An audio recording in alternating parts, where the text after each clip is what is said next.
Shrimad Bhagavatam class 75. നമ്മളിന്ന് സ്കന്ധം 4 അധ്യായം 13 നോക്കുന്നത്. അത് പൃഥ്വിചരിതോപക്രമമാണ്. നമ്മൾ കഴിഞ്ഞതിൽ ധ്രുവനിലാണ് കണ്ടത്.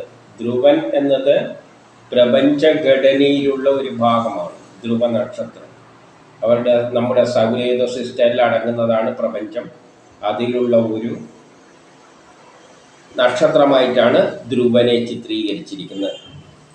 അപ്പം യഥാർത്ഥത്തിൽ പ്രപഞ്ചമായി മാത്രമേ ഉണ്ടായിട്ടുള്ളൂ.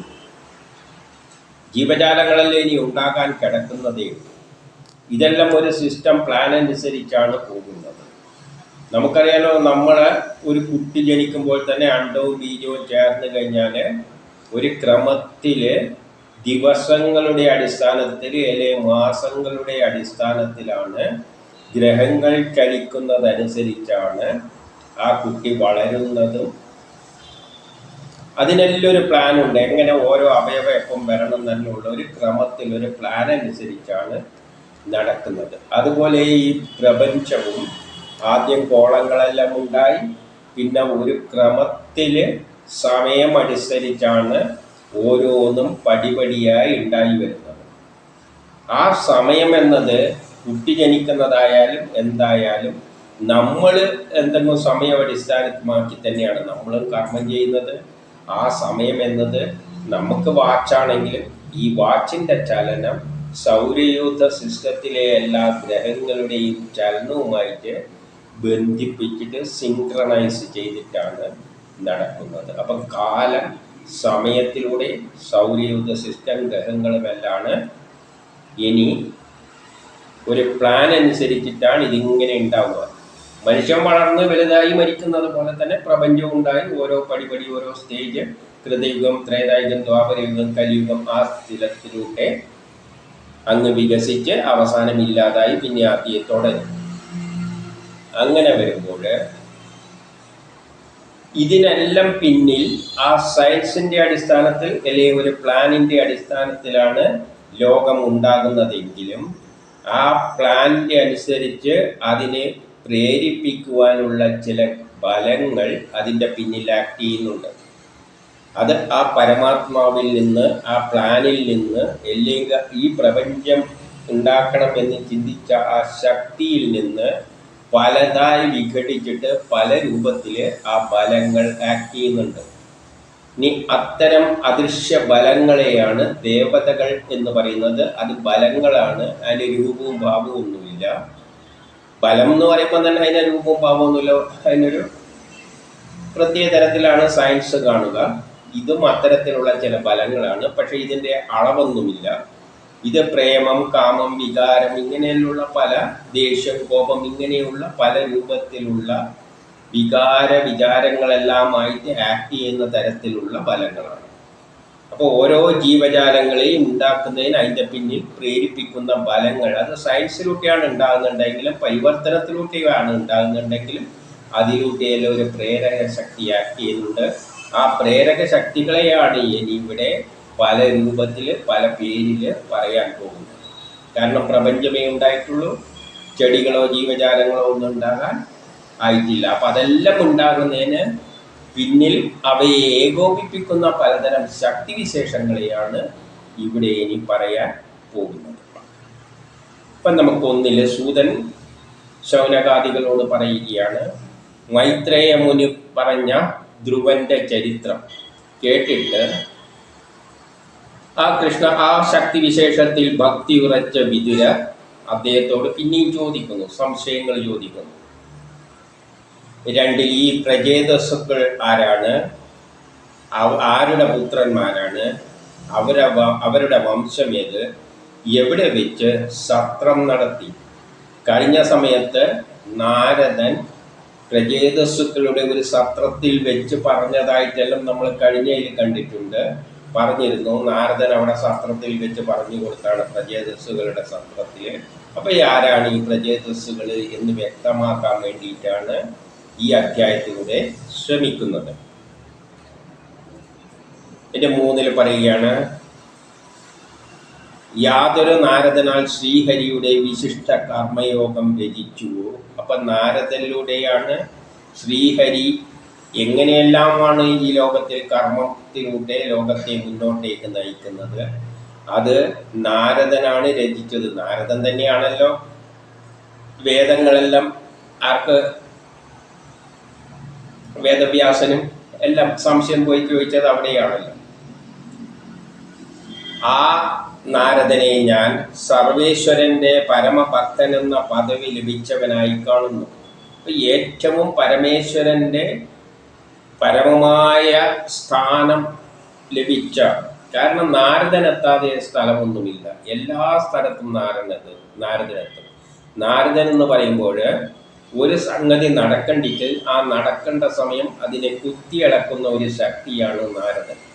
അത് നമ്മുടെ മനസ്സിലും എന്തെങ്കിലും ചെയ്യാൻ വേണ്ടിയപ്പോൾ ഒരു പ്രേരണ നമ്മളെ ചെലുത്തും.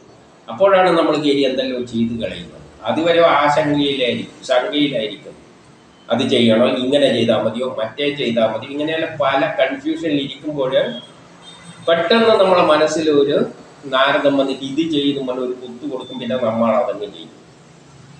അപ്പം എല്ലാത്തിനെയും കുത്തിയിളക്കുന്ന ഒരു ശക്തി വിശേഷം ഏത് കർമ്മം ചെയ്യുമ്പോഴും അതിനെ സ്റ്റാർട്ട്. ഇപ്പം സ്കൂളിലെ ക്ലാസ് തുടങ്ങുമ്പോൾ ഒരു മണി അടിക്കും, അതൊരു പ്രേരക ശക്തിയാണ്. ആ മണി കേൾക്കുമ്പോൾ എല്ലാവരും ക്ലാസ് പോകും. അപ്പോൾ എല്ലാത്തിനും ഇലക്ട്രോണിക്സിലെല്ലാം ട്രിഗറിങ് പൾസ് എന്ന് പറയും. അത്തരത്തിൽ അപ്പം നാരദൻ എത്താതെ സ്ഥലമില്ല. പ്രപഞ്ച സൃഷ്ടി തുടങ്ങുമ്പോൾ തന്നെ തുടങ്ങേണ്ട സമയത്തുമ്പോൾ ഒരു കുത്തു കൊടുത്തിട്ട് ആ ആക്ടിവിറ്റി ആരംഭിക്കും. അതാണ് നാരദൻ. അതുകൊണ്ട് നാരദൻ എത്താത്ത സ്ഥലമില്ല. ശ്രീഹരിയുടെ എല്ലാ കാര്യങ്ങളും അറിയുന്ന, അതിൻ്റെ പിന്നിൽ പ്രേരക ശക്തിയായിട്ട് വർത്തിക്കുന്ന ആ പൾസാണ് നാരദൻ. എന്നിട്ട് താഴെ പറയുന്നു, യജ്ഞമൂർത്തിയായ വിഷ്ണു ഭഗവാൻ സ്വധർമാനുഷ്ഠാന നിരതരായ പ്രജേതസ്സുകളാൽ. അപ്പം വിഷ്ണു ഭഗവാന്റെ ആദ്യകാലത്തെ ധർമാനുഷ്ഠാനങ്ങളിൽ ധർമ്മത്തിൻ്റെ അടിസ്ഥാനത്തിൽ മുഴുകിയിരിക്കുന്ന ഈ പ്രജേതസ്സുകൾക്കാണ് നാരദനാദ്യം ഉപദേശം പറഞ്ഞു കൊടുത്തത്. അപ്പം നാരദൻ ആദ്യം പ്രേരിപ്പിച്ചത് ഈ പ്രജേതസ്സുക്കളാണ്. ആ പ്രജേതസ്സുകൾക്കൊരു പ്രത്യേകതയുണ്ട്. അവർക്ക് സൃഷ്ടി നടത്താനുള്ള താല്പര്യമൊന്നും ഇല്ലാതാക്കിയത് നാരദനാണ്. ചുരുക്കി പറഞ്ഞാൽ പ്രപഞ്ച ഈ ഗോളങ്ങളെല്ലാം ഉണ്ടായപ്പോൾ പിന്നെയും സൃഷ്ടിക്രമം നടത്താനുള്ള ശക്തി അതിനെ പ്രജേതസ്സുകളായിട്ട് കാണാം.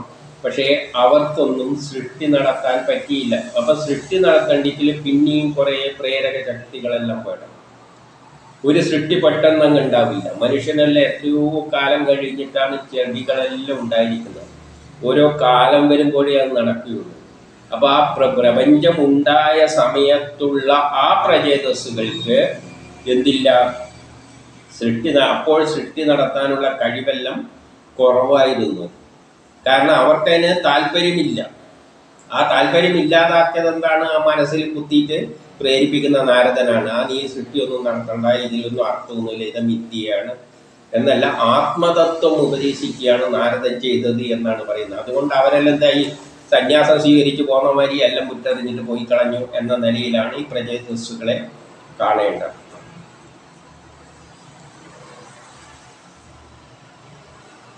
എന്നിട്ട് 5 പറയാണ്, അവിടെ വെച്ചിട്ട് നാരദൻ അവർക്കെന്തല്ലോ കഥകൾ പറഞ്ഞു കൊടുത്തിട്ടുണ്ടല്ലോ ഭഗവാന്റെ.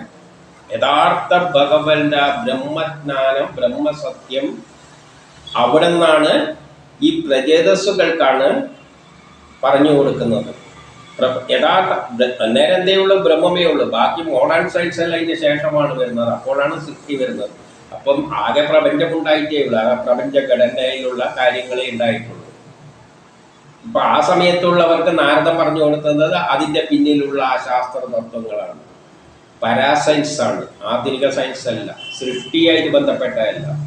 നിർഗുണമായ ബ്രഹ്മത്തെ പറ്റി, അതിൻ്റെ ലീലകളെ പറ്റിയാണ് പറഞ്ഞു കൊടുത്തത്. അപ്പൊ അവർക്കെന്തേ ഉണ്ടാവുള്ളൂ, വിരക്തിയെ ഉണ്ടാവുള്ളൂ. അതുകൊണ്ട് അവർ എന്ത് ചെയ്യാൻ പോയില്ല, സൃഷ്ടിയൊന്നും നടത്താൻ പോയില്ല. ചുരുക്കത്തിൽ ആ സമയത്ത് ജീവജാലങ്ങളൊന്നും സൃഷ്ടിക്കപ്പെട്ടിട്ടില്ല. അപ്പൊ ആ കഥ എന്ത് കഥയാണ് പറഞ്ഞു കൊടുത്തത് എന്ന് ചോദിക്കുകയാണ്. അപ്പൊ ആറിൽ മൈത്രേയൻ പറയുന്നു, ധ്രുവപുത്രൻ ഉത്കലൻ. അപ്പം നമ്മൾ ധ്രുവനിലാണ് തുടങ്ങുന്നത്. അതിന്റെ പുത്രനിലൂടെയാണല്ലോ സൃഷ്ടി നടത്തേണ്ടത്. അപ്പൊ അതിന്റെ പുത്രനായിട്ട് ഉത്കലനെയാണ് പേര് കൊടുത്തു. വേറൊരു കഥാപാത്രത്തെയായിട്ട് ചിത്രീകരിച്ചു. അപ്പം ധ്രുവം പോയപ്പോൾ പിന്നെ ധ്രുവന്റെ പുത്രന്റെ ജോലിയാണ് കുട്ടികളെ എല്ലാം ഉണ്ടാക്കി ലോകത്തിലെ ചെടികളെല്ലാം ഉണ്ടാക്കേണ്ട അവനിലൂടെയാണ് വരേണ്ടത്. പക്ഷെ അവനെന്ത് ചെയ്തു? അച്ഛൻ തപോവനത്തിൽ പോയപ്പോൾ അച്ഛന്റെ സാമ്രാജ്യവും രാജ്യപദവിയും ഒന്നും അവൻ ഇച്ഛിച്ചില്ല. അവനും താല്പര്യമൊന്നും ഇല്ല ഇതൊന്നും ഉണ്ടാക്കാൻ. കാരണം പെട്ടെന്നൊന്നും ജീവജാലങ്ങൾ സമൂഹത്തിൽ, അത് നമ്മൾ സയൻസിലൂടെ പഠിക്കുന്നതാണ്. ഭൂമി ഉണ്ടായപ്പോൾ തന്നെ ജീവജാലമൊന്നും ഉണ്ടായിട്ടില്ല. അത് കുറേ കാലം കഴിഞ്ഞപ്പോൾ പ്രകൃതി പ്രേരിപ്പിച്ച് ക്രമത്തിലാണ് പരിവർത്തനത്തിലൂടെ ഉണ്ടാക്കിയിരിക്കുന്നത്. അപ്പൊ ആ സമയത്ത് ഇവനും എന്ത് തോന്നി? രാജ്യഭരണത്തിലൊന്നും താല്പര്യമൊന്നും ഇല്ലാതെ, തൃപ്തിയില്ലാതെ, ഇച്ഛയില്ലാതെ, അതിലൊന്നും അവനും താല്പര്യമില്ല. അവൻ ജനനാൽ ഉള്ളൊതുക്കമുള്ളവനും അവന് വിചാരങ്ങളൊന്നും അനാസക്തനും ഒന്നിലും താല്പര്യമില്ല, സമദർശിയുമാണ്. എല്ലാത്തിലും ബ്രഹ്മത്തെയാണ് കണ്ടത്. എല്ലാത്തിലും ബ്രഹ്മത്തെ കാണും. ആ സമയത്ത് എന്തേ ഉള്ള കുറെ ആകാശത്തിൽ കുറെ ഗോളങ്ങൾ ഇങ്ങനെ ചുറ്റിക്കൊടുക്കുന്നു. വേറെ ഒരു ചുക്കുമില്ല. പിന്നെ കാണാനുള്ളത് ആകെ ഗോളങ്ങളാണ്. ഒരൊറ്റ സംഗതിയാണ്. എല്ലാം കുറെ ഗോളമുണ്ട് പ്രപഞ്ചത്തിൽ. അപ്പം പിന്നെ ആ ബ്രഹ്മമായിട്ട് പേര് കൊടുത്തു കഴിഞ്ഞാൽ ബ്രഹ്മത്തെ മാത്രമേ അവൻ കാണുന്നുള്ളൂ. അതുകൊണ്ട് അവനെന്തില്ല, ഒരു അനാസക്തനും സമദർശിയും എല്ലാത്തെയും ഒരേപോലെയാണ് അവൻ. അന്നെല്ലാം ഒന്നേ ഉള്ളൂ, ഗോളങ്ങളേ ഉള്ളൂ. ചിലത് ചെറുത് വലുത് എന്നുള്ള വ്യത്യാസമേ ഉള്ളൂ. അവൻ ബാഹ്യത്തിൽ വ്യാപരിച്ച ആത്മാവിനെയും, അപ്പൊ അവിടെ നിൽക്കുന്ന എല്ലാറ്റിലും അവൻ ആത്മാവിനെയാണ് ദർശിച്ചത്. ആത്മരൂപത്തിൽ മായയോടൊത്തുള്ള ബാഹ്യപ്രപഞ്ചത്തെയും കണ്ടു. അങ്ങനെ ആ ശക്തി മായയായിട്ട് ചേർന്നിട്ട് കുറെ ഗോളങ്ങൾ ഉണ്ടാക്കിയിട്ട് ആകാശത്തിലെല്ലാം നിറക്കി വെച്ചിട്ടുണ്ട്. എല്ലാ മായാശക്തിയിൽ നിന്നാണ്. അതാണ് അവൻ കണ്ടത്.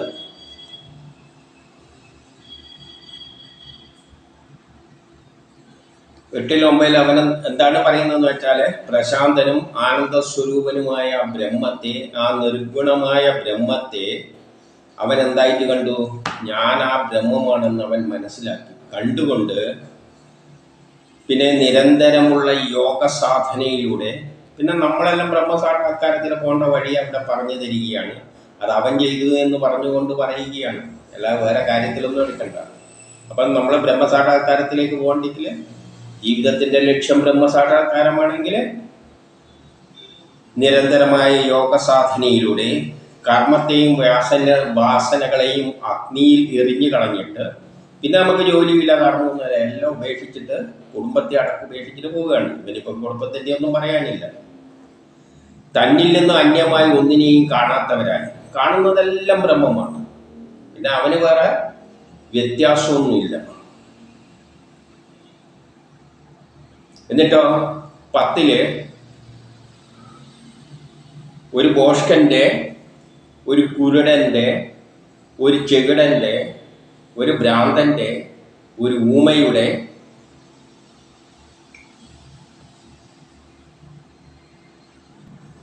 വേഷത്തിൽ, അതായത് നമ്മൾ ബ്രഹ്മസാക്ഷാത്കാരത്തിലേക്ക് പോകുമ്പോൾ പിന്നെ ഏത് രൂപത്തിലാണ് പോവുക?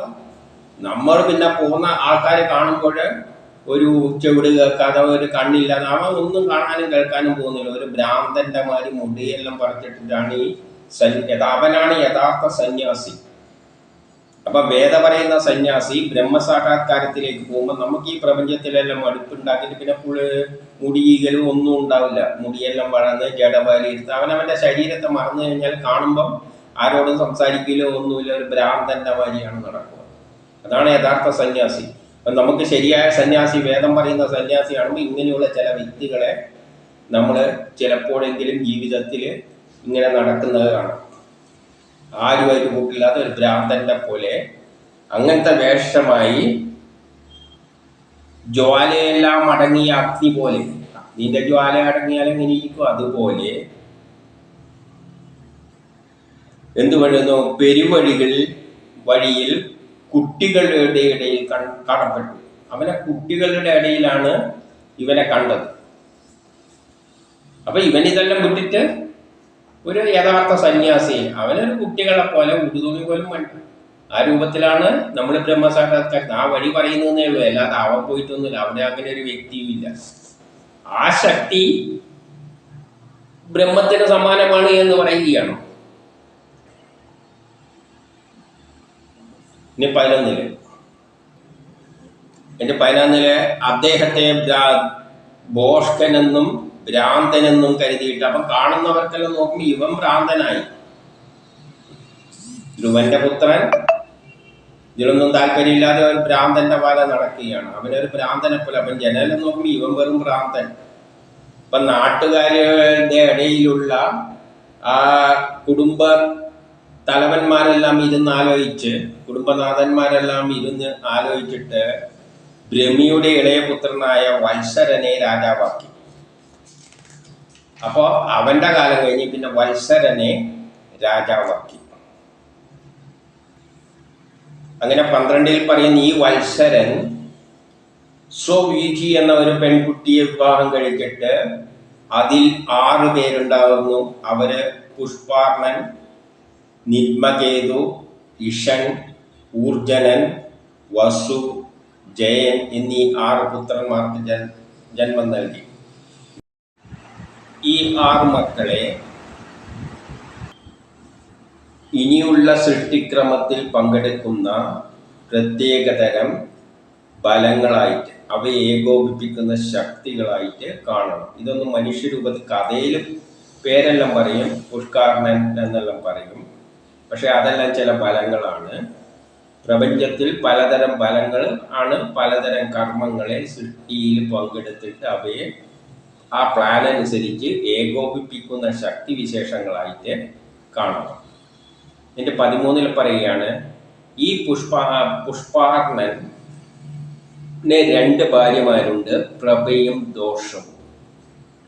പ്രഭ എന്നത് പകലായിട്ട് കാണുകയാണെങ്കിൽ ദോഷ എന്നത് രാത്രിയായിട്ട് കാണാം. അപ്പം പകലും രാത്രിയും മനുഷ്യന്റെ പ്രവർത്തനങ്ങളെ ഓരോ സമയത്തിൽ ഓരോ തരത്തിലാണ് സ്വാധീനിക്കുന്നത്.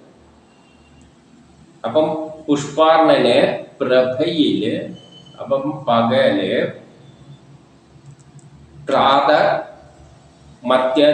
മധ്യദിനം സായം, അപ്പൊ പ്രാതകാലം, മധ്യം, സായാഹ്നം എന്നീ 3 പുത്രന്മാർ ജനിച്ചു പ്രഭയില്. അതായത് പകൽ സമയം നമ്മളെ നിയന്ത്രിക്കുന്ന 3 തരം ഗ്രഹത്തിന്റെ 3 തരം സ്വാധീനം സൂര്യൻ ചെലുത്തുന്നുണ്ട്. പ്രഭാതത്തില് എന്നീ ത്രിസന്ധ്യാമൂർത്തികൾ എന്ന് പറയാണ്. അതിനെയെല്ലാം ചില ശക്തിവിശേഷങ്ങൾ മൂർത്തികളായി ചിത്രീകരിച്ചുകൊണ്ട് രാവിലെ നമ്മളെ സൂര്യൻ ഉദിക്കുമ്പോഴുള്ള ആ സമയത്ത് സൂര്യൻ എന്ത് ചെയ്യുന്നു? നമ്മളെ കർമ്മത്തിന് പ്രേരിപ്പിക്കുന്നു. ഉച്ച സമയത്ത് നമ്മൾ കുറച്ച് കർമ്മമെല്ലാം ചെയ്ത് നിർത്തി ഭക്ഷണമെല്ലാം കഴിച്ച് ശരീരത്തെ ഒരു അതുവരെ ചെയ്ത കർമ്മത്തിൻ്റെ എല്ലാം ഒരു ആക്റ്റീവ് ആക്കിയിട്ട് ശരിയാക്കാൻ വേണ്ടിയിട്ട് നിൽക്കുന്നു. വൈകുന്നേരമാകുമ്പോൾ നമ്മളെ കർമ്മങ്ങളെല്ലാം തീർന്നിട്ട് പിന്നെ നമ്മൾ റെസ്റ്റ് എടുക്കാൻ തയ്യാറാകുന്നു. അപ്പം രാവിലെ, വൈകുന്നേരം, ഉച്ച, ഈ 3 അതാണ് ത്രിസന്ധ്യാമൂർത്തികൾ. അതെല്ലാം ബലങ്ങളാണ്. അത് നമ്മളെ കർമ്മങ്ങളെ പ്രേരിപ്പിക്കുകയാണ്. അങ്ങനെയുള്ള പ്രേരിപ്പിക്കുന്ന കർമ്മങ്ങളിലൂടെയാണ്, ആ ശക്തികളാണ് ഇവിടെ പ്രപഞ്ച സൃഷ്ടിയിൽ പിന്നെ എല്ലാത്തിനെയും നിയന്ത്രിക്കുന്നത്. ഇപ്പം ദോഷ എന്ന രാത്രിയുള്ളതിലോ അതിന് 3 മക്കളുണ്ട്. പ്രദോഷൻ, നിശീഥൻ, വ്യഷ്ഠൻ, ഇങ്ങനെ 3 മക്കളുണ്ട്. അതും രാത്രിയുള്ള 3 ബലങ്ങളായിട്ട് 3. ഇപ്പം നമ്മൾ രാത്രി തന്നെ ഒരു പ്രത്യേകം നമ്മൾ ചിന്തിച്ചു കഴിഞ്ഞാൽ, രാത്രി കിടന്നുറങ്ങുന്ന സമയവും അർദ്ധരാത്രിയിലും പ്രഭാതത്തിലും ഉദിക്കാൻ പോകുന്നതിനെക്കാട്ടി മുമ്പിൽ നമ്മളെ ഉറക്കിനൊരു പ്രത്യേകതയുണ്ട്. ചിലർക്ക് രാത്രി ആകുമ്പോൾ തന്നെ ഉറക്ക് വരും. പിന്നെ അർദ്ധരാത്രി എണീച്ചിട്ട് വേറെ എന്തെങ്കിലും ചെയ്യും. അല്ലെങ്കിൽ ചിലവർക്ക് രാത്രി ഉറക്കം വരില്ല, അർദ്ധരാത്രി ആകുമ്പോഴാണ് ഉറക്കം വരിക. ചിലവർക്ക് അർദ്ധരാത്രി ഉറക്കം വരില്ല, ഉദിക്കാൻ പോകുമ്പോഴാണ് ഉറക്കം വരും. അപ്പൊ ഇതെല്ലാം മനുഷ്യനെ, ഈ സമയങ്ങള് മനുഷ്യനെ പലതരത്തിൽ സ്വാധീനിക്കുന്നുണ്ട്. അതെല്ലാം അങ്ങനെ വെച്ചത് തന്നെ പലതര കർമ്മങ്ങൾക്ക് പ്രേരിപ്പിക്കാൻ വേണ്ടിയാണ്. ഈ ശക്തികളെല്ലാം പല ജീവജാലങ്ങൾ, നമ്മൾ മാത്രമല്ല, മറ്റുള്ള രാത്രി എണീച്ച് കിടക്കുന്ന ജീവജാലങ്ങൾക്ക് ഉദയവും അസ്തമനവും എല്ലാം വേറൊന്നാണ്. നമുക്കാണ് രാവിലെ ഉദിക്കുമ്പോൾ കർമ്മത്തിന് പ്രേരിപ്പിച്ചിട്ട് വൈകുന്നേരം മടങ്ങി വരുന്നത്. പക്ഷികള് രാത്രിയിൽ അവരെ ഉദിപ്പ് എന്ന് പറയുന്നത് നമ്മൾ അസ്തമയം കഴിയുമ്പോഴാണ്. അപ്പോഴാണ് പക്ഷികളെല്ലാം ആക്റ്റീവായിട്ട്, പക്ഷികളല്ല, മറ്റുള്ള പക്ഷികളുണ്ടല്ലോ, മറ്റേ രാത്രി എണീച്ച് കിടക്കുന്ന പക്ഷികളും ജീവജാലങ്ങളും നേരെ അത് ആക്റ്റീവാകും സൂര്യൻ ഉദിക്കുമ്പോഴേക്ക്. ഇപ്പം രാത്രി ഇതേമാതിരി 3 എണ്ണം ഉണ്ട്. ഉദയ അസ്തമനം, അവർക്ക് ഉദയാസ്തമനം എന്നെല്ലാം പറയുന്നത് രാത്രിയാണ്. അപ്പൊ അതാണ് പ്രദോഷനും നിശീഥനും വൃഷ്ടനും. ഇപ്പം വൃഷ്ടൻ എന്ന് പറയുമ്പോൾ ഉദിക്കാൻ പോകുന്നതിനെക്കാട്ടി മുമ്പിലുള്ള സമയമായിട്ട് എടുക്കാം. അതിനൊരു പ്രത്യേകതയുണ്ട്. അതുകൊണ്ടാണ് നമ്മൾ ബ്രഹ്മമുഹൂർത്തം എന്നെല്ലാം പറയും. അത് കുറച്ച് വിശിഷ്ടമാണ്. അപ്പൊ ആ നിലയിൽ ചിന്തിക്കുമ്പോൾ 14 പറയുന്നത് എന്താണ്? ഈ വൃഷ്ടൻ പുഷ്കരണിയില് സർവതേജസ് എന്ന പുത്രനെ ജനിപ്പിച്ചു. അപ്പൊ ഏറ്റവും തേജസ്സായ പുത്രൻ, തേജസ് എപ്പോഴാണ്? ആ ബ്രഹ്മമുഹൂർത്തത്തിന്റെ സമയത്താണ്. അപ്പം ആ ഒരു ശക്തിക്ക് പ്രത്യേകതയുണ്ട്. അതിനെ സർവ തേജസ് എന്നാണ് പറയുന്നത്. അതാണ് പലതിൻ്റെ പിന്നിലും പ്രേരിപ്പിക്കുന്ന ഒരു ഘടകം. അങ്ങനെ 15, 16 പറയുന്നു, ആ സർവ തേജസ് ആകൂതിയിൽ എന്ന സ്ത്രീയില് ചക്ഷുസ് എന്ന മനു ജനിച്ചു എന്ന് പറയുകയാണ്. അപ്പോൾ തുടക്കം ആ ബ്രഹ്മമുഹൂർത്തത്തിൽ എണീച്ചിട്ട് നമ്മൾ കർമ്മം ചെയ്യണമെന്നെല്ലാം പറയുമ്പോൾ മനുവിലൂടെയാണ് തുടങ്ങുന്നത്. അതുകൊണ്ടാണ് ചക്ഷുസ് എന്ന മനുവായിട്ട് അതിനെ ചിത്രീകരിച്ചിരിക്കുന്നത്. ഇതെല്ലാം പിന്നെ വേറെ സ്ഥലത്ത് സൃഷ്ടിക്രമം ഡീറ്റെയിൽ ആയിട്ട് വിസ്തരിക്കുമ്പോൾ ഇതെല്ലാം വരും. ഇനി ഈ മനു നഡ്വല എന്ന ഒരു സ്ത്രീയായിട്ട്, ഭാര്യ ആയിട്ട് 12 വിശുദ്ധ പുത്രന്മാരെ ജനിപ്പിച്ചു. ഈ 12 എന്ന് പറയുന്ന വിശുദ്ധ പുത്രന്മാരെന്ന് പറയുമ്പോൾ രാത്രി 12 മക്കളുണ്ട്, പകല് 12 മണിക്കൂറുണ്ട്, പകലും 12 മണിക്കൂറുണ്ട്, അല്ലെങ്കിൽ 12 രാശികളുണ്ട്. ഇതിൻ്റെയെല്ലാം പിന്നിൽ പ്രവർത്തിക്കുന്ന പ്രേരക ശക്തികളായിട്ട് ഇവയെ കാണണം, ഈ 12 വിശുദ്ധ പുത്രന്മാരെ. ആ പുത്രന്മാരുടെ പേരാണ് പുരു, കുൽസൻ, ത്രിതൻ, ദ്യുമ്നൻ, സത്യവാൻ, ഋതൻ, പ്രനൻ, അഗ്നിഷ്ടേമൻ, അതിരാത്രൻ, പ്രദ്യുമ്നൻ,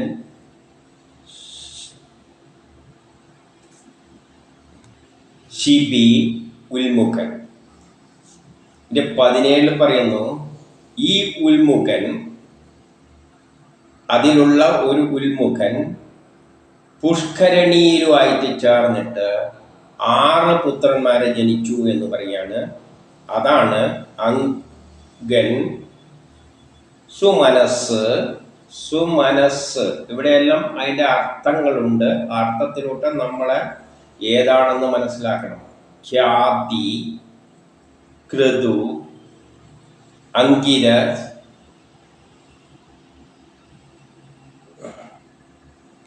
ഗയൻ.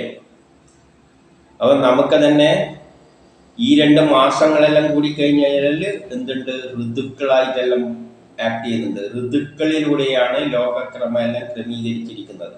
അതിൻ്റെ പിന്നിലൂടെയുള്ള ആക്ട് ചെയ്യുന്ന ശക്തികളെല്ലായിട്ട് പിന്നീട് ഇതിനെ വ്യാഖ്യാനിക്കും. പിന്നെ 18 പറയുന്നത്, അതില് ഉള്ള 6 അങ്കൻ സുനിധെ എന്ന സ്ത്രീയില് ക്രൂരനായ വേനനെ പ്രസവിച്ചു എന്ന് പറയാണ്. അപ്പൊ അങ്കൻ എന്നൊരു നല്ല രാജാവാണ്. അദ്ദേഹത്തിലൂടെ ഒരു ക്രൂരനായ പുത്രനാണ് ഉണ്ടായത്. ആര്? അവന്റെ പേര് വേനൻ. ഇവന്റെ ദുഷ്ടത കാരണം രാജാവ് എന്ത് ചെയ്തു? അരമന വിട്ടുപോയി. ഇത് കഥയിലൂടെ. അപ്പൊ വേനൻ എന്താണെന്നാണ് പറഞ്ഞുകൊണ്ട് വരുന്നത്.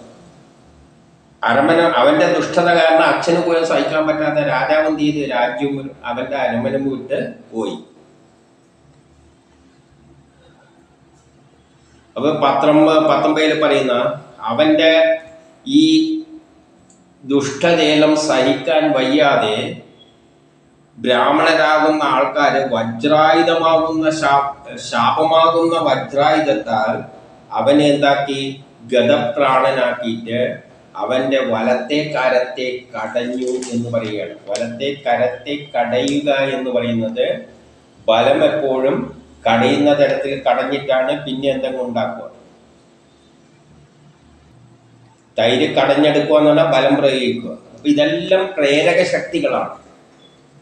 പാലിനെ തൈരാക്കുന്നതിലും കടഞ്ഞെടുക്കുന്നതിലുള്ള ആ ബലങ്ങളെ പോലെയുള്ള പ്രേരക ശക്തികളായിട്ട് ഇതിനെയെല്ലാം കാണണം. ഈ വേനനെയെല്ലാം അത്തരത്തിൽ തന്നെയാണ് നമ്മൾ കാണേണ്ടത്. എന്നും ജീവജാലങ്ങൾ ഉണ്ടായിട്ടില്ല.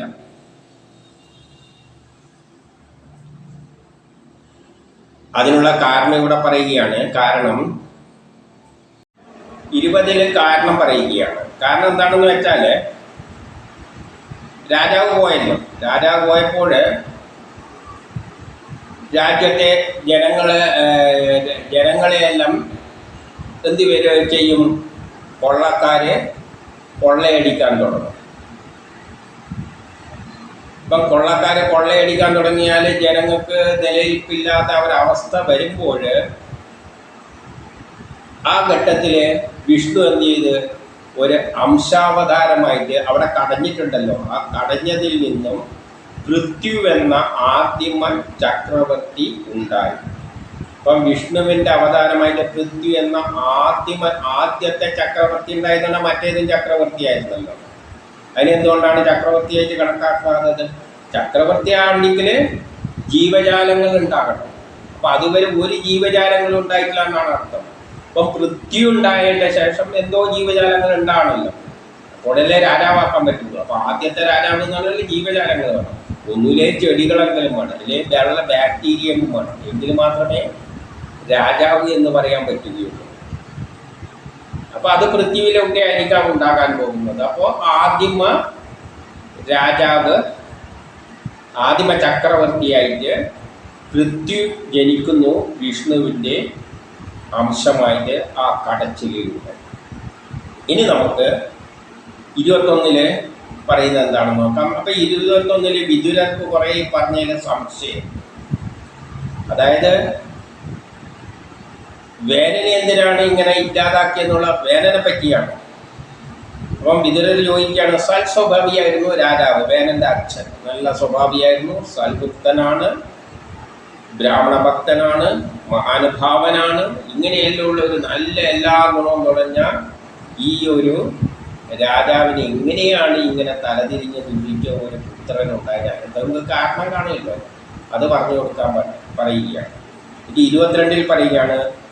ധർമ്മത്തെ ശരിയായി മനസ്സിലാക്കുന്ന ഈ ഋഷിമാരെ ചലിപ്പിച്ചിട്ടാണല്ലോ ഇവനെ കടഞ്ഞിട്ട്, ഇവനെ ഒരുമാരിയാക്കിയിട്ട് ഇവന്റെ കൈ കടഞ്ഞിട്ടാണല്ലോ. അപ്പൊ ഇവനെ എന്താക്കി? ഇല്ലാതാക്കി ഋഷിമാർ. അപ്പൊ രാജ്യത്തിൽ എന്താ സംഭവിക്കുന്നത്? രാജാവില്ലാത്ത അവസ്ഥ വരുന്നു. ഒരു ധർമ്മം മനസ്സിലാക്കുന്ന ഋഷിമാർ അത് ചെയ്യാൻ പാടില്ല. കാരണം ഒരു രാജ്യത്തിൽ രാജാവില്ല എന്ന് പറയുന്നത് രാജ്യം തന്നെ ഇല്ലാതാകുന്നതിന് സമമാണ്. യഥാർത്ഥത്തിൽ ഇവനുണ്ട്. ദുഷ്ടനോ എന്തോ ആകട്ടെ, ഒരു തല്ലിപ്പൊളി ആളെങ്കിലും ആരും രാജ്യം ഭരിക്കാൻ ഇല്ലെങ്കിൽ എന്താ ചെയ്യുക? ജനം ഏതെങ്കിലും ഒരു തല്ലിപ്പൊളി കിട്ടുന്നവരെ കുറിച്ചാടിയിടും. കാരണം ഒരു രാജാവ് വേണം. അപ്പൊ അങ്ങനെയെങ്കിൽ ഇവനെയാണ് ഇട്ടുകൂടായിരുന്നോ? അതും കൂടി ഇല്ലാതാക്കുക എന്ന് പറയുമ്പോൾ ഈ ധർമ്മമെല്ലാം മനസ്സിലാക്കുന്ന ഈ ഋഷികൾ എന്തുകൊണ്ടാണ് അവനെ ഇങ്ങനെ ശപിച്ചിട്ട് ഈ തരത്തിലാക്കിയത് എന്നുള്ളതിന് സംശയം ഉണ്ടാക്കുക. രാജ്യത്തിന് രാജാവില്ലാതാക്കി ഈ ധർമ്മമെല്ലാം പറയുന്ന ഋഷിമാർ. എന്നിട്ട് 23 പറയാണ്, ഒരു രാജാവ് എന്തോ തെറ്റ് ചെയ്താൽ, കുറ്റക്കാരനായാലും പ്രജകൾ ഒരിക്കലും എന്ത് ചെയ്യാൻ പാടില്ല? അദ്ദേഹത്തെ അവഹേളിക്കാൻ പാടില്ല. കാരണം പ്രജകൾ അവഹേളിച്ചു കഴിഞ്ഞാൽ രാജ്യത്തെ തന്നെ അവഹേളിക്കുന്നതിന് സമമാണ്. എന്തോ കാരണവശാൽ ഒരു മോശം കക്ഷി അവിടെ രാജാവായിരുന്നു. എന്നാൽ രാജാവിനെ അവഹേളിക്കുമെന്ന ആ സ്ഥാനത്തെ അവഹേളിക്കുകയാണ്, ആ രാജ്യത്തെ തന്നെ അവഹേളിക്കുകയാണ്. അതുകൊണ്ട് ഇത് പറയുന്നു. കാരണം കാരണം ഈ ദിക്പാലകരായ എല്ലാ ദിക്കിൻ്റെയും അധിപന്മാരുടെ ഒരു പ്രതിനിധിയായിട്ടാണ് രാജാവ് ആ സ്ഥലത്ത് ഇരിക്കേണ്ടത്. അപ്പം അങ്ങനെയുള്ള സ്ഥലത്ത് ഇരിക്കേണ്ടവനാണ് വേനൻ. അപ്പം അങ്ങനെയുള്ള വേനനെ അവഹേളിക്കുക എന്ന് പറയുന്നത് ആ രാജ്യത്തിലെ രാജാവിനെ അപമാനിക്കുന്നതിന് സമാനമാണ്. അത് രാജ്യം തന്നെ രാജാവില്ലാത്തതിന് സമാനമാകുമ്പോൾ, അല്ലെങ്കിൽ രാജ്യത്തെ തന്നെ ആ രാജ്യത്തിൻ്റെ ആ സ്ഥാനത്തെ തന്നെ അവഹേളിക്കുന്നതിന് സമാനമാണ്. അങ്ങനെയുള്ളൊരു പ്രവൃത്തി ഒരിക്കലും രാജാവില്ലാതാക്കുന്ന ഒരവസ്ഥ ഒരിക്കലും ആര് ചെയ്യാൻ പാടില്ല? ഈ ഋഷികളിൽ നിന്നും ചെയ്യാൻ പാടില്ലാത്തതാണ്. പിന്നെ എന്തുകൊണ്ടാണ് അങ്ങനെ ചെയ്തത് എന്ന് പറയുകയാണ്. എന്നിട്ട് 24 പറയുന്നത്, അതിനാൽ എനിക്ക് വേനന്റെ ചരിത്രം വിസ്തരിച്ചൊന്ന് പറഞ്ഞു തരിക. അതുകൊണ്ട് ഈ ഡൗട്ടെല്ലാം എന്നിൽ നിൽക്കുകയാണ്. അതുകൊണ്ട് ആ വേനന്റെ ചരിത്രം എന്ത് വേണം? നമ്മൾ നല്ലവണ്ണം വിസ്തരിച്ചൊന്ന് പറഞ്ഞു തരണം. ഇപ്പം മൈത്രേയൻ 25 പറയുകയാണ്,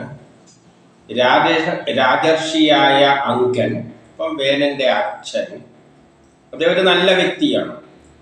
കുറെ അശ്വമേധ യാഗമെല്ലാം നടത്തിയതല്ല. എല്ലാ കഥയിലും അശ്വമേധ യാഗം നടത്തിയെന്നെല്ലാം പറയും. അതായത് ഒരു പുതിയ സൃഷ്ടിക്രമം ഉണ്ടാകാൻ വേണ്ടിയിട്ട്. അപ്പം സൃഷ്ടി തുടങ്ങിയിട്ടില്ല, പ്രപഞ്ചം ഉണ്ടായിട്ടുണ്ട്. പ്രപഞ്ചത്തിൽ നിന്നൊരു സൃഷ്ടി ഇനി ജീവജാലങ്ങളെല്ലാം ഉണ്ടാണല്ലോ. അതാണ് പുത്രനായിട്ട് അടുത്ത പുത്രനായിട്ട് പറയാൻ പോകുന്നത്. അപ്പൊ അങ്കൻ അശ്വമേധ യാഗം നടത്തി, വലിയൊരു യാഗമെല്ലാം നടത്തി. എന്തിനു വേണ്ടി? കുട്ടീനെ കിട്ടാൻ വേണ്ടി. എന്നാൽ വേദവാദികളായ ബ്രാഹ്മണരല്ല, ബുദ്ധിയുള്ള ആൾക്കാരെ എല്ലാം സഹായത്താൽ തന്നെയാണ് അത് നടത്തപ്പെട്ടത്. പക്ഷെ എന്നിട്ടും ദേവന്മാർ ഹവിസ്, അവർക്ക് അവകാശപ്പെട്ട ഹവിസ് സ്വീകരിച്ചില്ല. അതായത് പ്രപഞ്ചത്തിലുള്ള എല്ലാ വസ്തുക്കളെ, ആറ്റങ്ങളെല്ലാം കൂടി ചേർന്നിട്ടാണ് എന്തുണ്ടാകുന്നത്? മനുഷ്യരുണ്ടാകുന്നത്. പക്ഷെ അത് കൂടിച്ചേർന്നില്ല എന്ന് പറഞ്ഞാല്, ഇപ്പം നമ്മൾ ഹൈഡ്രജനും ഓക്സിജനും കൂട്ടിയിട്ട് വെള്ളം ഉണ്ടാക്കുകയാണെങ്കിൽ ഹൈഡ്രജൻ ദേവതയാണ്, ഓക്സിജൻ ദേവതയാണ്. ഹൈഡ്രജന് ഓക്സിജന് കൊടുത്തിട്ടാണ് H2O ഉണ്ടാകുന്നത്. അപ്പം ഹൈഡ്രജൻ എന്ന ദേവത ഓക്സിജനെ എടുക്കും, ഓക്സിജൻ എന്ന ദേവത ഹൈഡ്രജനെ എടുക്കും, ഇത് രണ്ടും അഗ്നിയെ എടുക്കും. ഇങ്ങനെയെല്ലാം രാസപ്രവർത്തനങ്ങൾ നടക്കുക. അപ്പോൾ ഓരോ ദേവതകളും മറ്റുള്ളവനെ സ്വീകരിച്ചിട്ടാണ് പുതിയ തന്മാത്രകളെല്ലാം ഉണ്ടാകുന്നത്. അതെല്ലാം ദേവതകളാണ്. പക്ഷേ ഈ ദേവതകളൊന്നും അവർക്ക് വേണ്ടത് സ്വീകരിച്ചില്ല എന്ന് പറഞ്ഞാൽ, ഹൈഡ്രജൻ ഓക്സിജനെ സ്വീകരിച്ചില്ലെങ്കിൽ പിന്നെ എങ്ങനെ വെള്ളം ഉണ്ടാവുക? അല്ലെങ്കിൽ ഓക്സിജൻ ഹൈഡ്രജനെ സ്വീകരിച്ചിട്ടില്ലെങ്കിൽ എങ്ങനെയാ വെള്ളം ഉണ്ടാവുക? അപ്പൊ ആ സാഹചര്യങ്ങൾ എത്തുമ്പോൾ മാത്രമേ അവ തമ്മിൽ ചേർന്നിട്ട്, ഇപ്പം നമ്മൾ അന്തരീക്ഷത്തിൽ ഹൈഡ്രജനും ഓക്സിജനും ഉണ്ടെന്ന് വെച്ചിട്ട് വെള്ളം ഉണ്ടാവില്ല. കൂടിച്ചേരാൻ പ്രത്യേക സാഹചര്യം സയൻസ് ഒത്തു വരണം. അപ്പൊ ഇദ്ദേഹം യജ്ഞം നടത്തിയെങ്കിലും സൃഷ്ടി ഉണ്ടാകാനുള്ള ഒന്നും അവിടെ സംഭവിക്കുന്നില്ല. അപ്പൊ ഇന്നും സൃഷ്ടി ഉണ്ടായിട്ടില്ല. അപ്പോൾ അദ്ദേഹം അശ്വമേധ യാഗമെല്ലാം നടത്തി നോക്കിയിട്ട് അങ്ങേര് കുറെ പ്രയത്നിച്ചു നോക്കി. പക്ഷെ ദേവന്മാരൊന്നും ഹവിസ് സ്വീകരിക്കുന്നില്ല. അപ്പൊ 26 ഇതിനെല്ലാം നടത്തുന്ന ആൾക്കാർക്കാണ് ഋത്തിക്കുകൾ എന്നെല്ലാം പറയുന്നത്. അപ്പൊ ഋത്തിക്കുകൾക്കെല്ലാം അത്ഭുതം തോന്നി. എന്നിട്ട് അവര് അദ്ദേഹത്തോട് പറഞ്ഞു, ദേവന്മാർ ഹവിസ് സ്വീകരിക്കുന്നില്ല. ആരോട്? രാജാവോട് പറഞ്ഞു. അങ്ങ് ശ്രദ്ധയോടെയാണ് ഇതെല്ലാം നടത്തിയിരിക്കുന്നത്. അങ്ങും നമ്മളും എല്ലാം 27 പറയണം. അങ്ങ് ശ്രദ്ധയോടെയും മന്ത്രങ്ങൾ പിഴക്കാതെയെല്ലാം നമ്മൾ ഇത് ചെയ്തിരിക്കുന്നത്. ഇങ്ങനെ മുൻനിർത്തിയാണ് ചെയ്യുന്നത്. വ്രതഭംഗമൊന്നും സംഭവിച്ചിട്ടില്ല. ചെയ്യുന്നവർക്ക് ഒരു തെറ്റും ഉണ്ടായിട്ടില്ല. എന്നിട്ടും 28 പറയാം, ദേവന്മാർ അവർക്ക് വിധിച്ച ഹവിർഭാവത്തെ സ്വീകരിക്കുന്നില്ല. അതായത് ചേരേണ്ട വസ്തുക്കൾ ചേർന്നിട്ട് പുതിയ വസ്തു, പുതിയ ജീവജാലങ്ങൾ പ്രപഞ്ചത്തിൽ ഉണ്ടാകുന്നില്ല. അതിനുള്ള ശ്രമം അവിടെ നടക്കുന്നു. അതിനുള്ള കാരണം നമുക്കൊന്നും മനസ്സിലാകുന്നില്ല എന്ന് അത് നടത്തിയ ഋത്തിക്കുകളെല്ലാം രാജാവോട് പറഞ്ഞു. അപ്പൊ 29 മൈത്രേയൻ പറയുകയാണ്, യജ്ഞരാജാൻ. അപ്പോൾ ആ രാജാവ് ഋത്തിക്കുകളുടെ വാക്കുകളെല്ലാം കേട്ടിട്ട്, ഇനി ആ യാഗശാലയിലുള്ള വല്ലവരും ഇതിനുള്ള വല്ല കാര്യവും പറയുമോ എന്നുള്ള ഒരു ലക്ഷ്യത്തോടു കൂടി ഒന്നും മിണ്ടാതെ അവിടെ നിന്നു. ആരെങ്കിലും എന്ന് കാര്യം പറയുമെങ്കിലേ അല്ലാതെ പിന്നെ എന്ത് ചെയ്യാൻ പറ്റും. എന്നിട്ട് 30 എന്നിട്ട് പറയുന്നു, ഹേ സഭാസപ്തവിധികളെ, എന്തുകൊണ്ട് ഈ ദേവന്മാർ ഹവിസ് സ്വീകരിക്കുന്നില്ല എന്ന് രാജാവ് അവിടെ വെച്ച് ചോദിക്കുന്നു. അപ്പോ 31 സഭോ മുഖ്യം പറയുകയാണ്, മഹാരാജാവേ, അങ്ങ് ഈ ജീവിതത്തിൽ ഒരു കുറ്റവും ചെയ്തിട്ടില്ല. അങ്ങ് എല്ലാ കാര്യങ്ങളും ഭംഗിയായിട്ടാണ് ചെയ്യുന്നത്. മുൻ ജന്മത്തിലെ ഒരു ദോഷം ബാക്കിയുണ്ട്. അപ്പൊ എന്തോ കഴിഞ്ഞ ജന്മത്തിലെ ഒരു ദോഷം കൊണ്ടാണ് ഇത് നടക്കാത്തത്. അതായത് ഈ ജന്മത്തിൽ സന്താനമില്ലാത്തതിന് കാരണം ആ ഒരു ദോഷം ആകാം. അതുകൊണ്ട് 32 പറയുന്നു, അങ്ങേക്ക് നന്മ നേരുന്നു. ദേവകൾ ഹവർഭാവം സ്വീകരിക്കുന്നതിന് ഉതകുന്ന വിധം അങ്ങ് യജ്ഞം നടത്തുക. അപ്പൊ അങ്ങ് എന്ത് വേണം? ദേവതകൾ യജ്ഞം സ്വീകരിക്കേണ്ട വഴിയിൽ അങ്ങ് യജ്ഞം നടത്തണം. അതിന് അങ്ങനെ ആയാൽ നല്ല സന്താനം ലഭിക്കും. അതിനെ വിഷ്ണുവിനെ യജിക്കുക. അപ്പം വിഷ്ണു എന്നതാണ് പ്രേരക ശക്തി. ആ വിഷ്ണുവിലൂടെയാണ് സൃഷ്ടിക്രമമെല്ലാം നടക്കേണ്ടത്.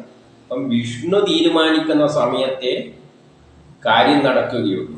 അതുകൊണ്ട് വിഷ്ണുവിനെ തന്നെ ഭവിച്ചു. അപ്പൊ ഇതിൻ്റെ എല്ലാം കേന്ദ്രം സൃഷ്ടിക്രമത്തിന്റെ പിന്നിൽ വർത്തിക്കുന്ന ആ പ്ലാൻ അനുസരിച്ച് അതിനെ ഏകോപിപ്പിക്കുന്ന പ്രമുഖനാരാണ്?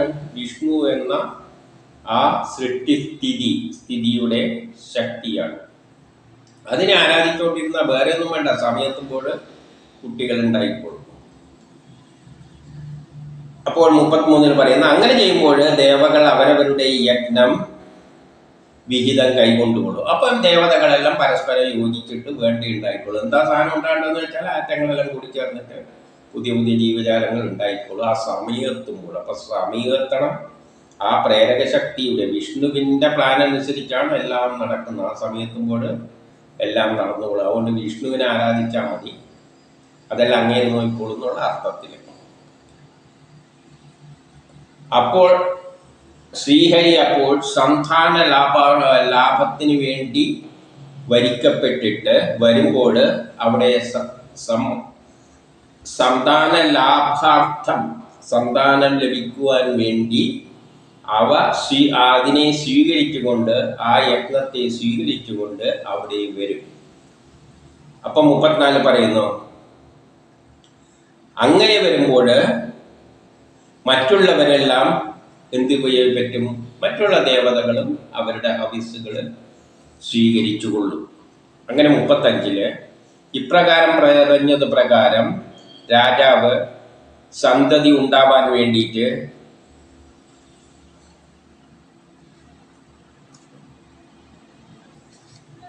പശുക്കളിൽ യജ്ഞരൂപേണ വിലസുന്ന വിഷ്ണുവിനായിക്കൊണ്ട് ഹവിസ്സിനെ ഒരുക്കി.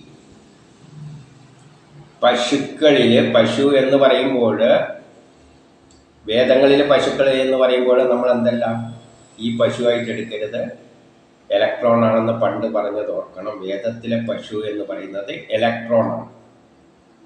എന്തോ ആകട്ടെ, അതിലേക്കൊന്നും നമ്മൾ കിടക്കണ്ട. പശുക്കളിലുള്ള വിഷ്ണുവിനെ ലക്ഷ്യമാക്കിക്കൊണ്ട് ഹവിസ് ഒരുക്കി.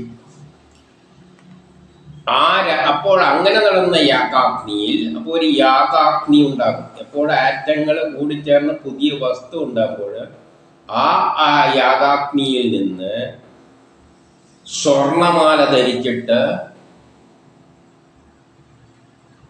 നിർമ്മല വസ്ത്രവും ധരിച്ചുകൊണ്ട് ഒരു പുരുഷൻ നന്നായിട്ട് പാകം ചെയ്ത ഒരു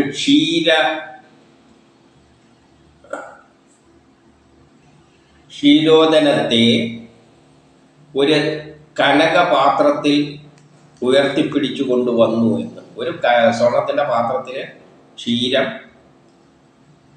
അതായത് പശുവിനെയും മുൻനിർത്തിയിട്ടാണല്ലോ ചെയ്യുന്നത്. അതിൽ നിന്ന് വരുന്നതാണല്ലോ ക്ഷീരം. നല്ലോണം പ്രിപ്പയർ ചെയ്ത ഒരു ക്ഷീരവുമായിട്ടാണ് പുറത്തേക്ക് വന്നത്. അപ്പോൾ 38 മക്കളില്ലാത്ത ആ രാജ്ഞി അല്ല ആ അല്ല 37 ബുദ്ധിമാനായ രാജാവ്, ആ യജ്ഞത്തിൽ നിന്ന് ബുദ്ധിമാനായ രാജാവ് എന്ത് ചെയ്തു? ആ ആ പുറത്തേക്ക് വന്ന ആ പാത്രത്തിലെ പാല് സ്വീകരിച്ചിട്ട് സ്നേഹത്തോടു കൂടി ആർക്ക് കൊടുത്തു? പത്നിക്ക് കൊടുത്തു. 38 മക്കളില്ലാത്ത ആ പത്നി, അതുവരെ മക്കളൊന്നും ഉണ്ടായിട്ടില്ലല്ലോ, പുരുഷ പ്രജ ഉണ്ടാകുന്നതിന് വേണ്ടിയിട്ടുള്ളതാണ് ഇത് അഗ്നികുണ്ഡത്തു നിന്ന് പുറത്തേക്ക് വന്നത്. അത് ഭക്ഷിച്ചതിന്റെ ശേഷം നേരെ ഭർത്താവിൻ്റെ അടുത്തേക്ക് പോവുകയും അതോടുകൂടി ഗർഭം ധരിക്കുകയും ചെയ്തു. ഇനി യഥാർത്ഥ സമയം എത്തിയപ്പോൾ പ്രസവിക്കാനുള്ള സമയമായപ്പോൾ ഒരു ആൺകുഞ്ഞിന് ജന്മം നൽകുകയും ചെയ്തു. പക്ഷെ എന്താ സംഭവിച്ചതെന്ന് വെച്ചാൽ, അവൻ കുട്ടിയായപ്പോൾ തന്നെ, ആ ജനിച്ച കുട്ടിയായിരിക്കുമ്പോൾ തന്നെ അമ്മയുടെയും അച്ഛൻ്റെയും അധർമാംശത്തിൽ ഉത്ഭവിച്ചവനായ മൃത്യുവിനെ അനുകരിച്ചു. അപ്പോൾ ഈ മൃത്യുവിൻ്റെ പുത്രിയാണ് ഈ രാജാവിൻ്റെ ഭാര്യ. എന്താണ് പേര്?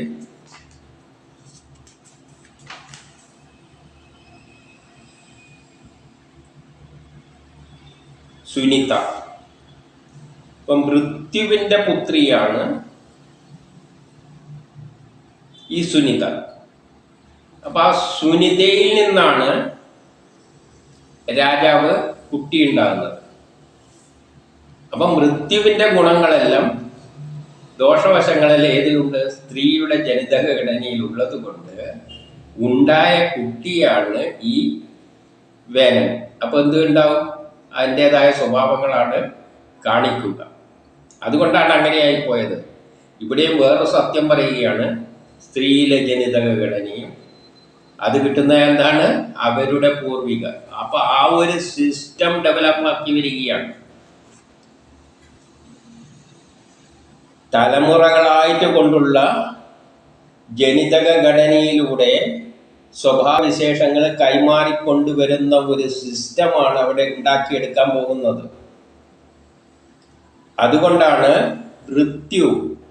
മൃത്യുവിൻ്റെ മകള്, അപ്പൊ അവളിലും ആ ഗുണമുണ്ട്. അതും ഈ നല്ല രാജാവും കൂടി ചേർന്നപ്പോൾ ഉണ്ടായ കുട്ടി തലതിരിഞ്ഞു പോയി. അപ്പൊ ഒരു ജനിതകമായിട്ടുള്ള ഒരു സൃഷ്ടിക്രമത്തിലേക്കാണ് ലോകം പോകാൻ. എല്ലാ ജീവജാലങ്ങളും ജനിതകമായിട്ടുള്ള ഒരു സ്ട്രക്ചറിലൂട്ടിയാണ് വരുന്നത്. അപ്പൊ ഒരു ജനിതക ഘടനക്കാണ് രൂപം നൽകുന്നത്. അങ്ങനെ ഒരു ശാസ്ത്ര തത്വമാണ് അവിടെ രൂപാന്തരം പ്രാപിച്ചു വരുന്നത്. ആ ഘട്ടമേ ആയിട്ടുള്ളൂ. അല്ലാതെ നല്ല കുട്ടികൾ ഉണ്ടാകേണ്ട സമയമൊന്നും ആയിട്ടില്ല. ഒരു ആദ്യം ഉണ്ടാകുന്ന എപ്പോഴും നമ്മളിപ്പോൾ എന്ത് പ്രൊഡ്യൂസ് ചെയ്യുമ്പോൾ ആദ്യം ഉണ്ടാകുന്ന ഒരു ദോശ കൂടിയാണെങ്കിലും ആദ്യം ഉണ്ടാകുന്ന എന്തായിരിക്കും? കുറച്ച് കുത്തി പൊളിച്ചെല്ലാകുമ്പോൾ അതിൻ്റെ വക്കൊന്നും കാണില്ല. അതുമാതിരി ഒരു സിസ്റ്റം ഉണ്ടാക്കുമ്പോൾ അത് മൃത്യുവിൻ്റെ ആയിപ്പോയത് കൊണ്ട് ആ കുട്ടിക്കും ഒരു ശരിയായ ഗുണമില്ല. അതുകൊണ്ട് അവൻ്റെ പ്രത്യേകത തന്നെ, അവൻ വില്ലുമായി കാട്ടിൽ ചെന്നിട്ട് ഒരു ദൈവമില്ലാതെ മൃഗങ്ങളെയെല്ലാം കൊന്നൊടുക്കി.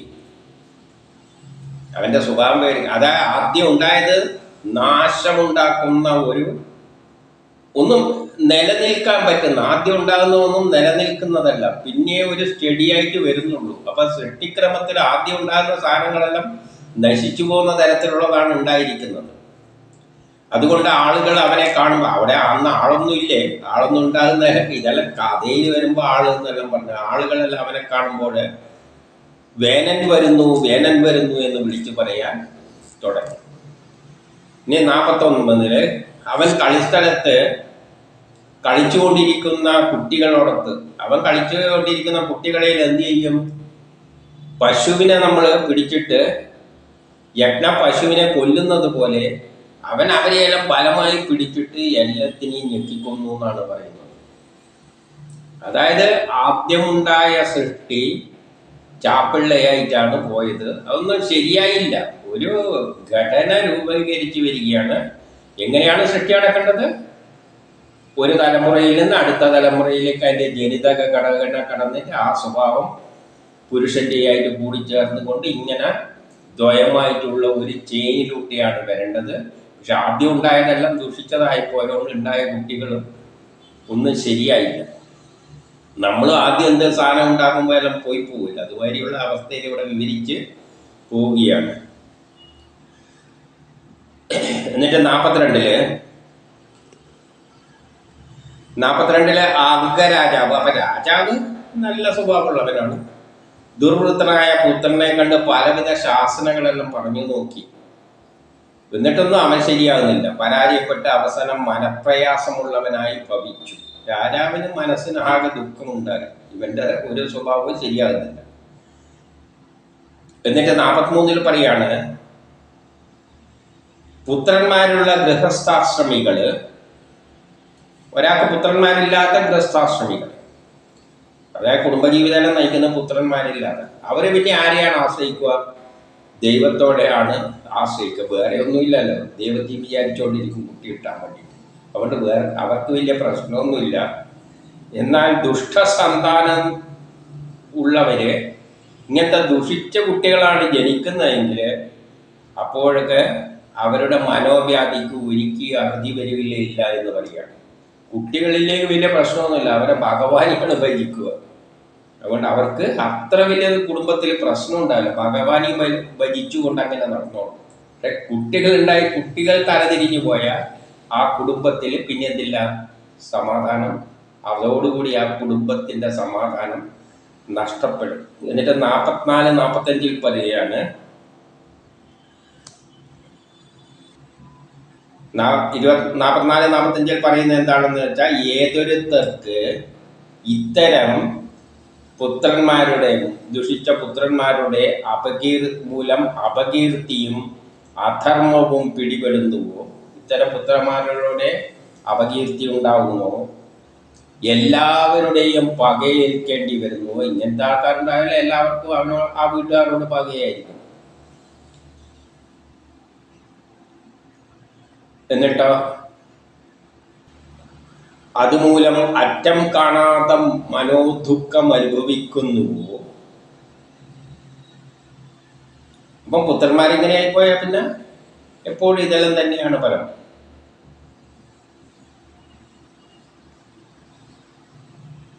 അങ്ങനെയുള്ള ആ പുത്രൻ അവന്റെ ആത്മാവ് മോഹക്കെട്ടുകളാൽ കൊണ്ട് ബന്ധിപ്പിച്ച് കിടക്കുകയാണ്. അതായത് മായാഭ്രമത്തിൽ പലതരം മോഹങ്ങളും ദുർമോഹങ്ങളുമായിട്ട് ബന്ധിപ്പിച്ചിട്ടാണ് മനുഷ്യരിങ്ങനെ അവന്റെ ആത്മാവ് ബന്ധപ്പെട്ട് കിടക്കുന്നത്. അത്തരം മക്കളെ അത്തരമുള്ള ആൾക്കാരെ ആരെങ്കിലും എന്ത് ചെയ്യുമോ? വലുതായിട്ട് കാണുന്നു. അങ്ങനെയുള്ളവരെ വല്ലവരും വലുതായിട്ട് കാണുമോ? അങ്ങനെയുള്ള ഒരാള്? കാരണം അവന്റെ ആത്മാവ് ദുഷിച്ച ബന്ധങ്ങളും ദുഷിച്ച മോഹങ്ങളുമെല്ലാമായിട്ട് ബന്ധപ്പെട്ടു പോയി. അങ്ങനെയുള്ളവരെ ആർക്കും വലുതായി അങ്ങനെയുള്ളവരെ കാണാൻ പറ്റില്ല. കാരണം അവൻ അങ്ങനെ ആയിപ്പോയി. അതുമൂലം ആ ഗൃഹവും എന്തായിത്തീരുന്നു? ദുഃഖത്തിൽ അകപ്പെടുന്നു. അങ്ങനെയുള്ള പുത്രന്മാരുണ്ടാകുമ്പോൾ 46 പറയാണ്, മനുഷ്യർ ചീത്ത പുത്രനുള്ള വീട്ടിലെ സ്വരക്കേടുകൾ മൂലം, അവിടെ എപ്പോഴും ഒരു സമാധാനം ഉണ്ടാവില്ല, സ്വരക്കേടുകളെ ഉണ്ടാവുകയുള്ളൂ. അങ്ങനെയുള്ളവരെന്ത് ചെയ്യും? അവനെ അത്ര ഇഷ്ടപ്പെടില്ല. അങ്ങനെയുള്ളവരെ ഒരാളെ നേരത്തെ പറഞ്ഞു ഇഷ്ടപ്പെടാൻ പറ്റില്ല. അവരെന്ത് ചെയ്യും? വീടിനെ വെറുക്കും. അപ്പൊ രാജാവ് എന്ത് ചെയ്യുന്നു? വീടിനെ വെറുക്കും.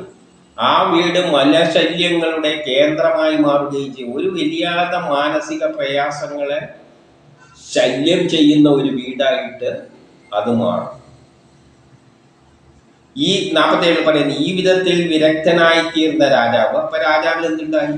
വിരക്തി ഉണ്ടായി.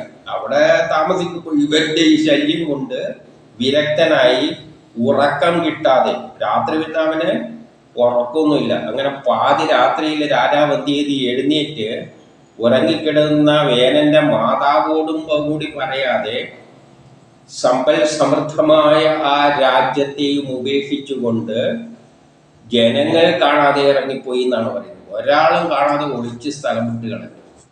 ഇങ്ങനെ ഒരു പുത്രൻ അവിടെ ജനിച്ചതുകൊണ്ട്. എൻ്റെ 48 രാവിലെ എഴുന്നേറ്റ് പ്രജകളും പുരുഷന്മാരും മന്ത്രിമാരും ബന്ധുമിത്രാദികളും എല്ലാം രാജൻ ഇറങ്ങിപ്പോയതറിഞ്ഞ്, അപ്പൊ ഇവരെല്ലാം രാവിലെ എണീറ്റ് നോക്കുമ്പോഴേക്ക് രാജാവിനെ കാണാനില്ല. രാജാവ് എവിടെയോ സ്ഥലം വിട്ടിരിക്കുന്നു. അപ്പോഴിങ്ങനെ രാജാവ് പോയത് കൊണ്ട് എന്തുണ്ടായി? പെരുകിയ സങ്കടത്തോടെ അവർക്ക് വലിയ സങ്കടം ഉണ്ടായി. പരവശരായിട്ട് എന്ത് ചെയ്ത് ഭൂമി മുഴുവൻ അന്വേഷിച്ചു കടന്നു എന്നാണ് പറയുന്നത്. അപ്പൊ ഭൂമിയിൽ ഒരിക്കലും കാണാത്ത തരത്തിലാണ് അങ്ങേര് വിരക്തി വന്നിട്ട് സ്ഥലം വിട്ടിരിക്കുന്നത്. ഇനി 49. അങ്ങനെ 49 പറയുന്നു, അങ്ങനെ രാജാവിനെ അന്വേഷിച്ച് അവരെല്ലായിടത്തും കറങ്ങി നടത്തിയിട്ട് വിഫലമായി. എവിടെയും രാജാവിനെ കണ്ടെത്താൻ പറ്റിയിട്ടില്ല. അപ്പം വിഫലമായിട്ട് അവർ എന്ത് ചെയ്തു? നഗരത്തിൽ ഇങ്ങോട്ടേക്ക് തന്നെ തിരിച്ചു വന്നു. എന്നിട്ട് അവരെന്ത് ചെയ്തു? അവിടെ നിൽക്കുന്ന അവിടെയുള്ള മഹർഷിമാരോടെല്ലാം രാജാവ് നഷ്ടപ്പെട്ടു പോയ കാര്യം കണ്ണീരോടുകൂടി ആ മഹർഷിമാരെയെല്ലാം അറിയിച്ചു. അതോടുകൂടി ആ അധ്യായം കഴിയുകയാണ്.